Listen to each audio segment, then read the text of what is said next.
nobody. I don't believe there is enemy from anywhere. The enemy of Mohbad is these people in Mohbad justice movement.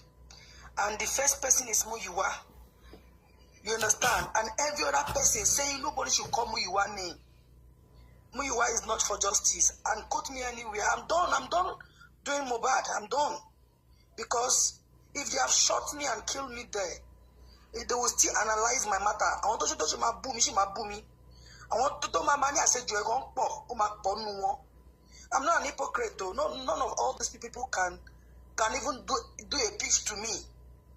But Otoni Pampulati, continue ni result. Kama will continue lori ewo. Oro Mohbad ìjọba mọ̀ nípa and they are involved and they know. They are praying that God should control our heart, everything should calm down. Do you understand?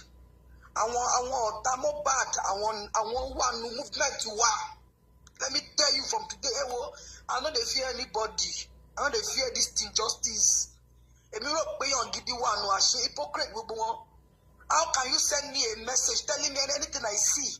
At the end of this, my protest, I should take it as my own and this thing. And the next 10 hours, it's not even up to 24 hours, I was picked. How can you justify? And you deleted the message, and you now went to organize your so-called demonic group, and they're coming online to say I'm this Mr. Oba. No, Oba did not talk to say I talk his matter. Oba onimo soro. Oba onimo soro. He doesn't have an evidence of me. He's not in Oba. But I came out, they sent me voice note of aristocrat saying he want me to stop calling Oba name on my protest. When did I call this name? When did I call Oba name? So at time to again, pray for me. Keep going, my pull strings. Anybody ever more. Go on speak out for me. Instead, they want turn against me. They need injustice. Whatsoever happens to Mohbad, it's not my brother, it's not my family, it's not my cousin, it's nobody to me. I relate. It be as per say Iyanimo J, not Belmokuin, no Mumi join movement. Nobody also my project. Uncle Ati, I didn't come to you because I feel like you have so much to deal with. Thank God, all of them, I reach out to them, none of them respond as hosts. Like no one respond, Nico, but I doubt me because all I pay, I want your collaborate will sponsor me. Thank God. I want us go out joke on one sort of busy me. Do you think it's the end of the life? Team justice I want you to keep about the real justice. That back there Uncle Ati, Mohbad the real justice. Hey, shape. Because I want for our large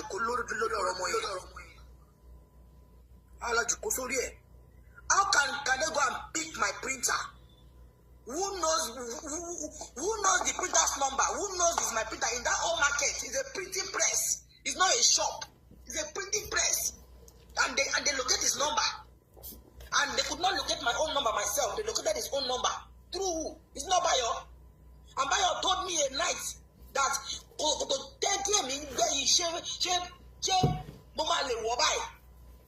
Bayo told me. Why they dig by calling Muyiwa name out as by showing Perkins the picture, the message when Muyiwa sent to me. Can I be able to do that to the beat? Bayo told me on WhatsApp call. And the next thing is still come out to say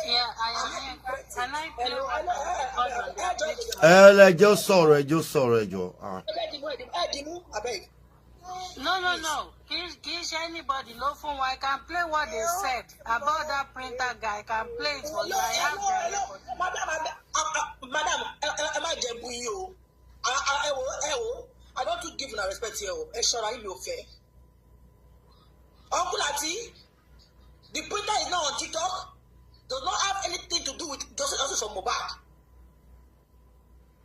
You understand? And he's not the only one in that market. It's a printing press. It's a complex. So don't tell me anything, you know. Buyer is a snitch. Excuse me, he's a snitch. snitch. Who? Bayo. Who is Bayo? I've been hearing that guy is not a sūrvìve, but I never believe it until this Who is morning. Bayo? Bayo cannot billions. Bayo billions. All of you. When your friend they don't drop, make your friend come back. Hypocrite on guys here, they're all hypocrites. Calm down, calm down, calm down. You know, I told you last time I was in your platform that they sent me a DM to come and join with me team and I refused. Emma Fawala mi by lónìí yo. And I refused. I became an enemy. And I told my own people that are supposed to be my own pet. Calm down. Now they come to sell me out. Ewo. Yinka. I come to tell you thank you for all the love. I watched the live stream of everything on how you stood by and said no. I only came to tell you thank you, sir. You are 1 in a million. Oh yeah, thank you. To hell with every other of them. I know I be a money me, it be a molo shemi, it be a molo worry with Timothy mohbad. Not for anybody's sake. All right. So I really want to say thank you, sir. We happy. Oh yeah, calm down, calm down. People will. Any suru. And someone online. What do you have to say? Madam Aminka. Ni short ni because me fẹ́ pẹ́ lórí ọ̀rọ̀ ẹ. I really appreciate gbogbo effort yín. A dúpẹ́ lọ́wọ́ yín fún bẹ́ ṣe stand. Obìnrin bí ọkùnrin ni yín. Tó bá jẹ́ pé bẹ́ẹ̀ yín ṣe stand, àwọn tó dàbí yín bẹ́ẹ̀ yẹn tí wọ́n bá tún jáde bí títí yín bẹ́ ṣe jáde ni. Àti ọ̀nà wa àti jìn. Irú èèyàn bíi ti yín la need nínú mọ́tò yìí. So no matter what, nǹkan tá a gbọ́ nípa wípé bó ṣe píìkì printer ni wípé nọ́mbà ẹ̀ wà lára banners tẹ lò. Ibi kíní tí poster àbí banners tẹ lò yẹn ibẹ̀ ló ti píìkì nọ́mbà guy yẹn. Mama, I have the banners here. Can I show you? There's nothing like number on it. Nothing. What does Bayo mean? That Ta ló sọ fẹ́yìn pé bí banner ni? Platform ló ti ń sọ pé wọ́n ná rí nọ́mbà yẹn nínú banners. Ẹ̀yin náà bá dẹ̀ lọ wo banner yẹn, ṣé nọ́mbà yẹn wà ńbẹ̀ kẹ́ tó sọ? Banners here, there's nothing there, brother. There's nothing. Ó ní kò sí banner Only ńbẹ̀. right thought. I'm sorry, ó ní kò sí nọ́mbà ńbẹ̀. Let me tell you, why would Muyiwa send me a message and within 10 minutes he deleted it? And Yinka. That expose it. I didn't even mean that much to even expose it. Yinka. I don't know why the guy only be man go on sharp. Oh Lord, if not the thing I would have just come down and track it and know what it really meant. But at that much more team justice is over Yamije. Team justice wants to hear me talk. Oya. Jẹ́ ká tún gbẹ́ lómi. Ọmọ mi. Olórí ẹbí ọ̀rẹ́ bàbá mi ẹ̀pẹ̀tọ̀ Ọlọ́run ní fi gbogbo wálẹ̀. Ẹ̀kọ́ tèmi kàn rí ni wípé mo rí fídíò King White tí ó sọ pé àdúrà ni òjò kí ọba kí wọ́n arrest bàbá mohbad because àárín mi ò wá understand kí wọ́n fẹ́ arrest bàbá mohbad fún kí ni bàbá ṣe bàbá ló kọ petition ni àbí ṣé bàbá ló forúkọ ọba sínú petition ni because ìyẹn mi ò understand ṣé bàbá ló forúkọ ọba sínú petition tó mẹ́rin. Ẹ jóná ẹ jẹ́ ká yanjú ti yín ká iná à ń bọ̀ ń bẹ̀ yẹn ẹ jẹ́ àyanjú ti yín ká iná. Mommy TikTok Sister Coffee.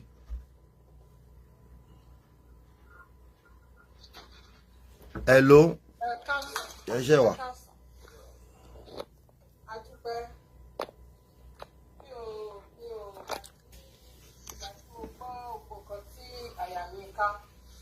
Tó sọ ń sìn torí gbogbo àwọn pé gbogbo sẹ̀rẹ̀rẹ̀ wọn mẹ́sẹ̀jì kankan yẹn èmi ò I'm not aware of it and mi ò dẹ̀ lè sọ nǹkan tí mi ò mọ̀ ṣó ti eyín bẹ̀yẹn because nǹkan téèyàn bá mọ̀ ó máa ń ṣòro láti dá sí. Bẹ́ẹ̀ni.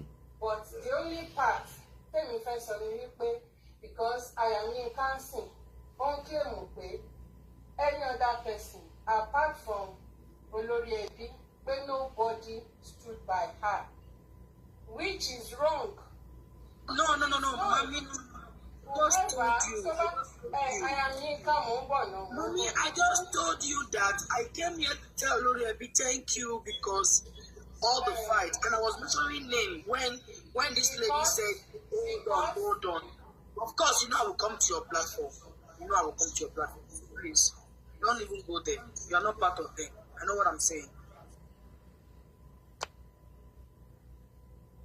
So the only thing tell me money, all other things I don't know because anything look if I involve around me to anything let you pay at Bakati the case you can never hear conflict with I don't know. That I don't even want to be relevant in any king, but I will just do my own and I will leave the rest. Give me them a shop kakiri, give my joke kakiri to my shop. That is me, but no, I don't know anything. But all I know is, I think even our commenters go on, they stood by you. But Loto, you have seen some people to get maybe what you felt about them, and maybe it was so fine. Over there, they eradicated totally. Sure, you understand. So. I don't know, Sha, but got me come to professor everybody some people okay, let me don't say everybody. Many people stood by you. Many people stood by you. Ẹ mọ̀ pé ṣé ẹ̀yin náà mọ̀ pé arábìnrin Yorùbá ẹ̀ ó máa kọsẹ̀. Tó yé Yorùbá ẹ̀ máa kọsẹ̀, Hausa ni. No, èmi tẹ understand, because ẹni tó lọ tó struggle bẹ́ẹ̀ yẹn, tó ṣe tó with her might, tó fi struggle. Sorry, Yinka. Something like that now happen. If you say you are not doing mohbad again, Yinka, that only protest where you did, yeah, he's still shaking the tunnel. Protest yẹn èyí sọ nígbà tí ó sí àyà mi ká ń bí mo ní bó ṣe wà yẹn mo ní nǹkan tí mo bá tẹ̀lé àyà mi ká mo ní mi ò ní agbára tó lò yẹn mo ní mi ò ní ohun tó lò yẹn. That only one protest where you do. mo ní mi ò ní èyí máa wà ní backside ni mo ní máa wà lẹ́yìn máa ṣe kìíní mo ní mi ò ní. So bó ṣe rí nìyẹn àti mo ṣe appreciate it for that. Amika, many people stood by you. Many people, correct that word, please. Many people stood by you. Not Olori Ebi. York Daddy.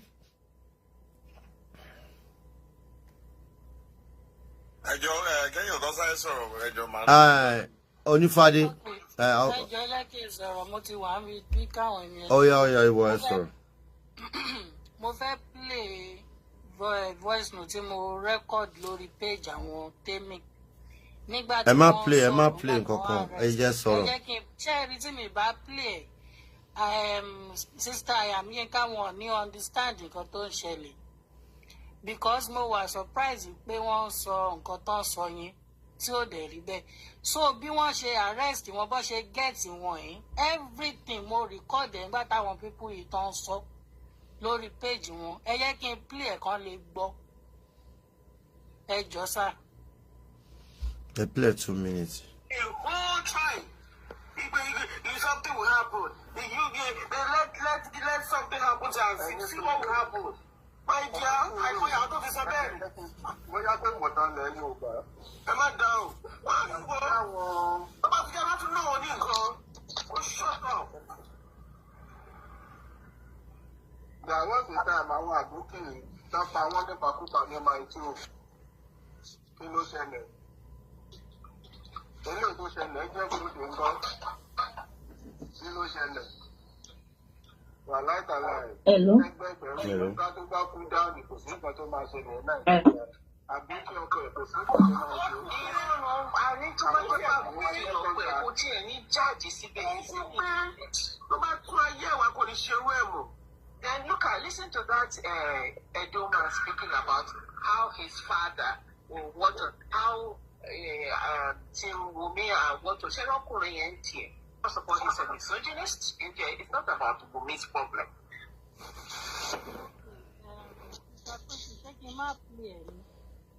Mo kàn fẹ́ kán gbọ́ bí wọ́n ṣe arrange kan fi locate àwọn. Ẹ filẹ̀. Ẹ jẹ́ kán play ẹ̀ kán mọ̀ pé wọ́n kọ́ lọ.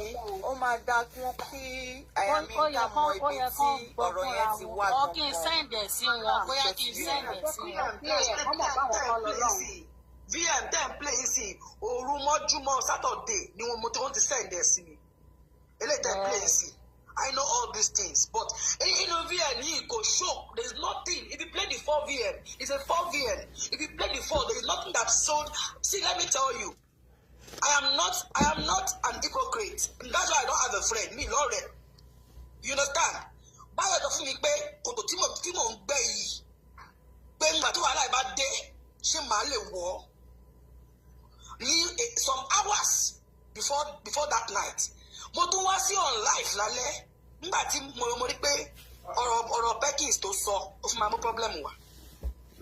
Mo ní please stop Perkins, stop it. Okay, it's no more there, and he has sent me the real what he meant that it's not for me. And ṣé màá máa control ọmọ lọ́wọ́ money báyọ̀ wá so we lie only are you being threatened? Was asking me if I was being threatened as if he has heard something. Now let me tell you that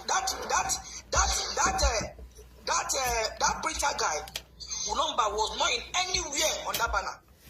If anybody tell you that, the person is a bloody liar.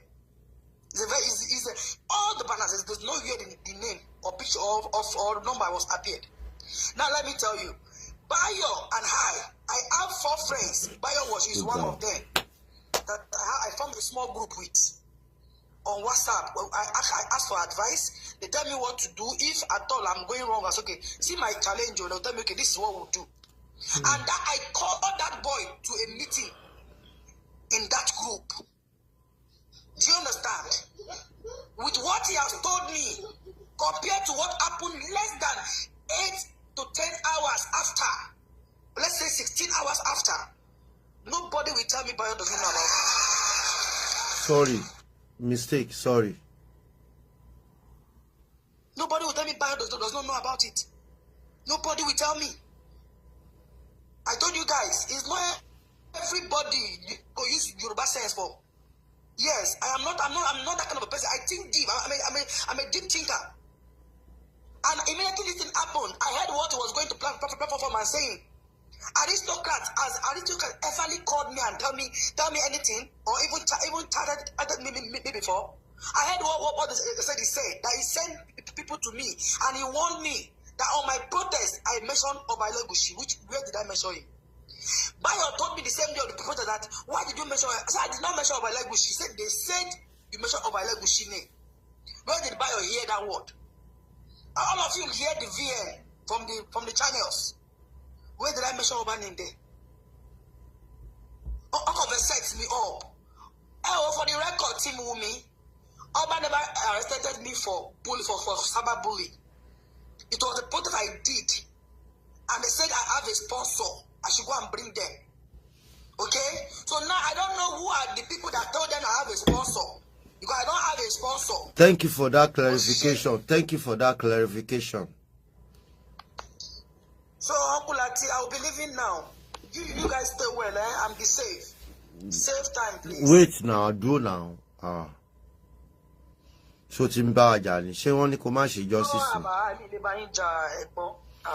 Oh no, pé ó ń bá gbogbo wa jà ni ó lè bá gbogbo wa jà. No. We disagree to agree. Ta ló tún fẹ́ bá Yínká sọ̀rọ̀, ta ló fẹ́ dá sọ̀rọ̀ Yínká. Ẹ má yẹ ká drag ọ̀rọ̀ yìí much, mi kàn fẹ́ ká bury everything, ká move on. I get it. Oh yeah now. Àmọ́ kí gbogbo ilé, mo kí gbogbo àwọn panelists, mo dẹ̀ kí gbogbo àwọn commentator. Lórí justice justiceformohbad Ọlọ́run fún wa ní justice lágbára Ọlọ́run. I am Yinka. Mo congratulate yín pé ẹ kú àjàbọ́, ẹ kú àjàyè. Ní agbára Ọlọ́run ní fi yín fún ọ̀tá mú. Ẹ ò ní fi ọmọ di justiceformohbad. Ẹ ò ní fi ọmọ gba justice yẹn. Ẹ ò dẹ̀ ní fi ẹ̀mí yín gbà. Ẹ ò ní fi ọkọ gbà lórúkọ Jésù. Ẹ ti bẹ̀rẹ̀ justice yẹn, ẹ̀mí yín máa rí justice yẹn ní agbára Ọlọ́run. Ṣé rí nǹkan tí mo kàn fẹ́ kẹ́ mọ̀ ni pé no matter what, pé bóyá pé èèyàn kan send message sí yín, Ọlọ́run ti kó yín yọ. Ọlọ́run ti kó yín, Ọlọ́run á dẹ̀ máa kó yín lọ́wọ́ àwọn ọ̀tá. No matter message tí anybody lè send sí yín, nǹkan tí mo kàn fẹ́ kẹ́ mọ̀ ni pé ìdúró tí olúkálukú bá dúró, especially àwọn tí wọ́n bìí pé àwọn wà lórí justiceformohbad yìí, ìdúró tí olúkálukú bá dúró ni Ọlọ́run máa san lẹ́san.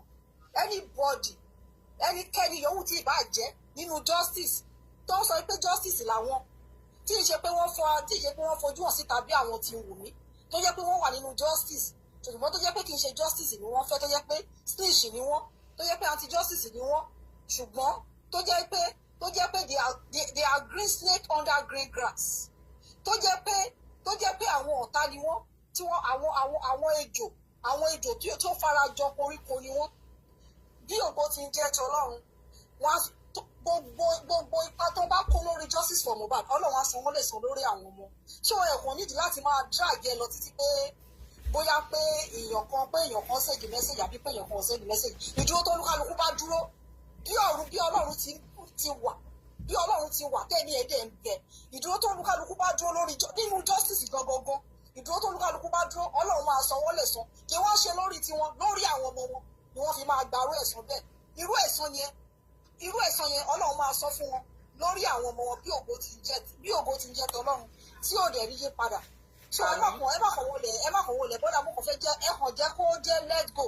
Ọlọ́run ti kó yín yọ, ó dẹ̀ máa kó yín yọ. Ọlọ́run ti kó yín yọ lọ́wọ́ àwọn ọ̀tá, lọ́wọ́ àwọn Fáráò, ó dẹ̀ máa kó yín yọ. Gbogbo àwọn tàbí ń wá justice náà, bọ́ọ̀lù ṣe máa yọ wá nìyẹn. No matter what, no matter bọ́n ṣe lè gbógun tó, Ọlọ́run máa yọ wá lọ́wọ́ àwọn snitch, lọ́wọ́ àwọn ẹranko tó fara jọ èèyàn, lọ́wọ́ àwọn ọ̀tá tó fi ara jọ, lọ́wọ́ àwọn kìnìún, lọ́wọ́ àwọn ìkòkò. Ọlọ́run máa kó wa yọ.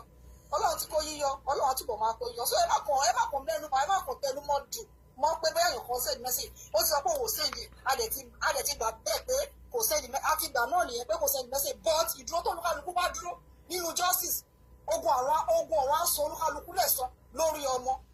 So kò jù bẹ́ẹ̀ lọ mà.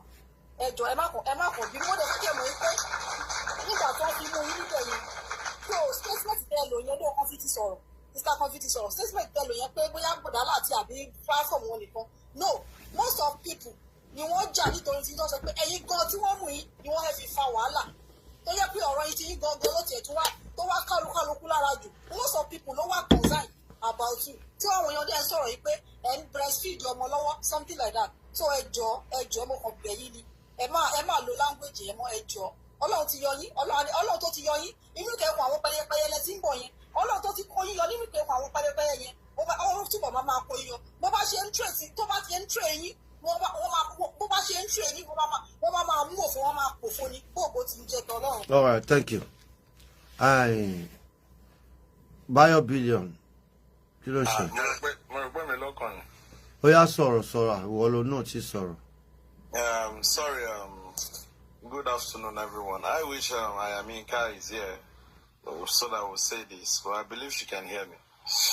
First of all, I'm just going to say this, and I'm going to say it loud and clear. For me, anything I do on my platform, anything I say is to my best of ability. And that is the best of my knowledge as to what I know, what was going on.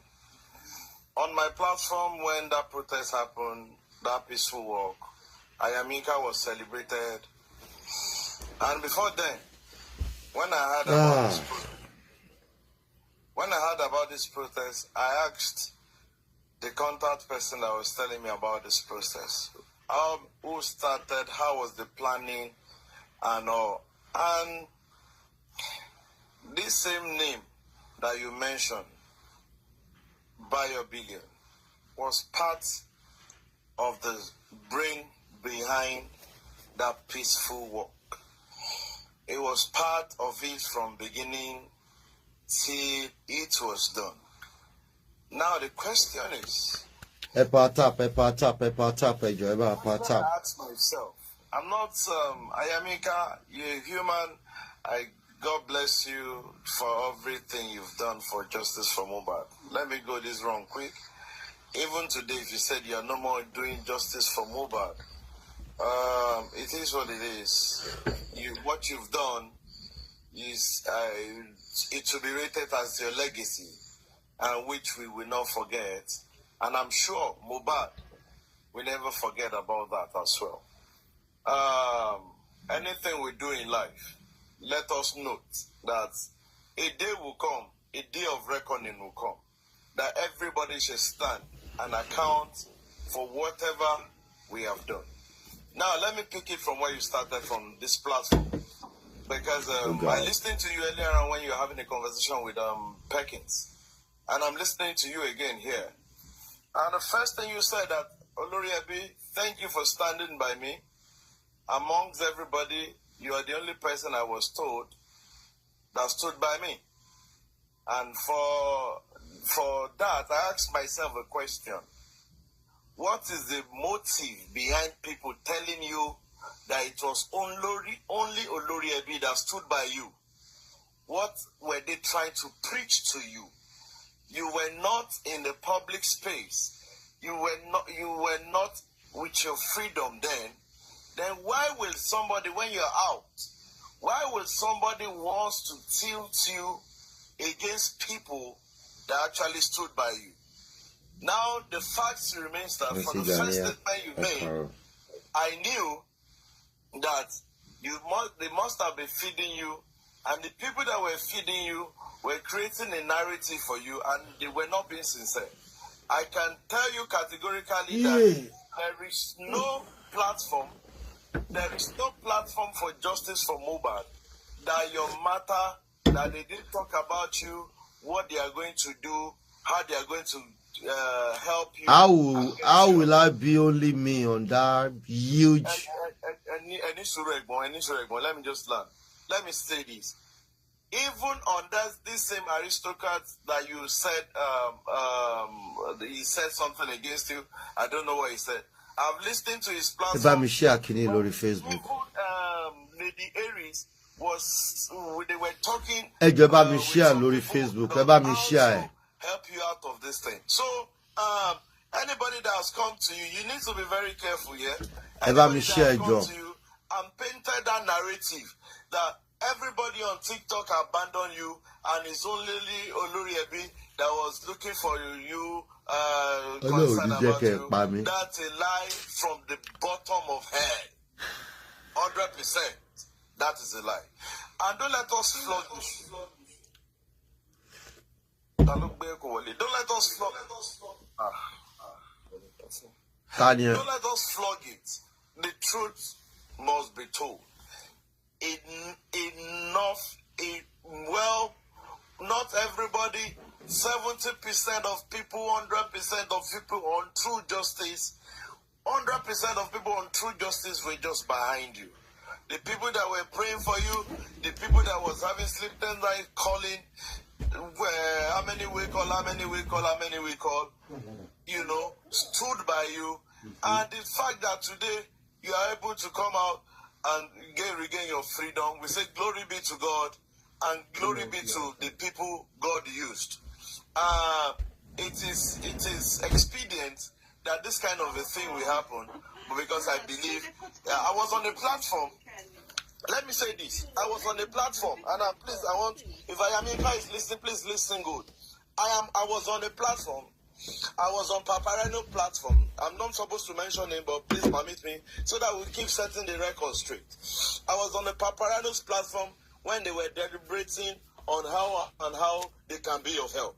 And this woman called Adenike was on that platform, and he interjected Paparano that Ayamika has a friend. That our friend is on this line. He wants to, in our own life, he's talking about blah, blah, blah. And that your friend, we don't know, I don't know the person. the person was saying on that platform that it was a lie, that every the lawyer that was contacted to come and meet you, that them Baba's legal team, that's them Odumusu and Shitu, the one they contacted in Abuja through Muyiwa, that it was a lie, that there was nobody, that the husband is saying blah blah blah. You know, when I listened to that, I was like, for God's sake, why will somebody come and just paint this hilarious lie from the pit of hell? And I make bold to say that the first lawyer that was contacted in Abuja, that came to meet you on that Sunday, that spoke with you, the part of the people that financed, that paid... Barrister Dotun is his name. That was the first lawyer. Okay, the first lawyer that came to meet you, Bayo Billion, was part of the people that paid that fee for that man. Then it's so painful that you listen to people that are turning your back against the people that were genuinely for you. Ijalomande Torindo way. We don't have to go this route, for crying out loud. It's so sad. It is. I'm not supposed to say what I'm saying, but when I hear it, how? No. It is sad. And I understand I am Yinka. Inkoton sofun lo so. Inkoton sofun Yinka lo so.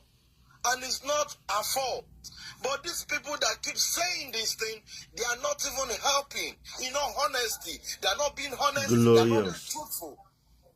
They are just looking for a way to continue bringing people down, turning people's back to each other.